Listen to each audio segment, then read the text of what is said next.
दूसरी इंटरेस्टिंग खबर है जी एंटरटेनमेंट।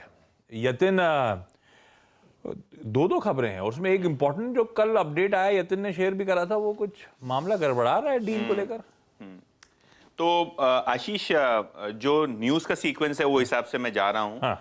जी ने सबसे पहले वीकेंड पे अनाउंस किया कि वो आईपीएल के डिजिटल राइट्स का जो करार है वो डिज्नी हॉटस्टार के साथ करेंगे। अगर आपको याद है तो आईपीएल के राइट्स दो लोगों के पास गए थे, एक रिलायंस इंडस्ट्रीज की सब्सिडीज को और दूसरा जो डिजिटल राइट्स का पोर्शन था वो डिज्नी को गया था, और वही राइट्स को जी अपने प्लेटफॉर्म्स पे शेयर करेगा। ऑब्वियसली फाइनेंशियल डिटेल्स या ट्रांजैक्शन की नहीं दी गई है, तो ये एक पार्ट हुआ न्यूज़ का। दूसरा सबसे इंपॉर्टेंट पहलू जो न्यूज़ का था वो था सीसीआई की, ऐसे कहूँगा कि एक रोड ब्लॉक आ गया है सोनी की डील के साथ, क्योंकि रॉयटर्स के रिपोर्ट के हिसाब से 3 अगस्त को जी को और सोनी को दोनों को ही नोटिस गए थे सीसीआई की तरफ से, क्योंकि जो मर्जर होने वाला है जी और सोनी का उसमें दिक्कतें दिख रही हैं सीसीआई को, क्योंकि शायद ये हाईली कॉम्पिटिटिव एनवायरनमेंट को डैम्पन कर दे, शायद आपको यहाँ काफ़ी सारा फायदा मिलता हुआ दिखाई दिए दोनों ही इकाइयों को कंसोलिडेटेड बेसिस पे, और शायद ये अब्यूज हो सकता है ये लीडरशिप पोजीशन का, ऐसा सीसीआई का व्यू है।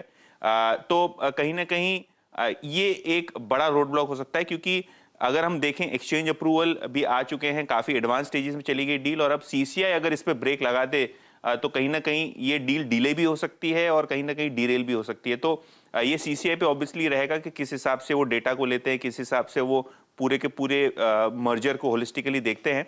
हालांकि जी का जो बयान आया है वो ये आया है कि जो सीसीआई और रॉयटर्स की कॉपी का डेटा है वो डेटेड है, पुराना है, और उनको ऐसा नहीं लगता है कि कोई प्रकार की दिक्कतें सीसीआई के अप्रूवल्स में आनी चाहिए। तो एक क्लैरिफिकेशन आता हुआ जी का।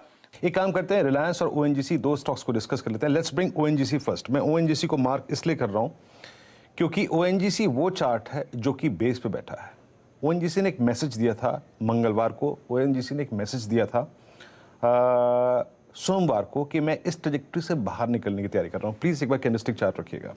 माना बहुत संक्षेप में, अब ये खबर भी आपने सुन ली, एक अटेम्प्ट था 50 डे एक्सपोनेंशियल मूव से बाहर निकलने का और छूने का 143। आप ओएनजीसी को ट्रेड कैसे करेंगे इस खबर के बीच में?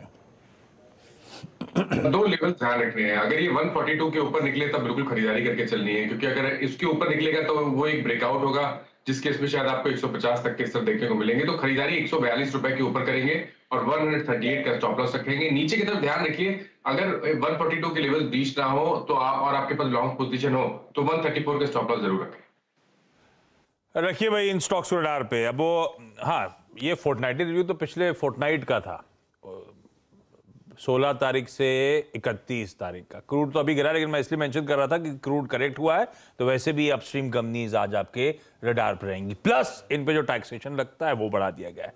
तो देखते हैं आज किस तरह का इंपैक्ट इन स्टॉक्स में देखने को मिलेगा।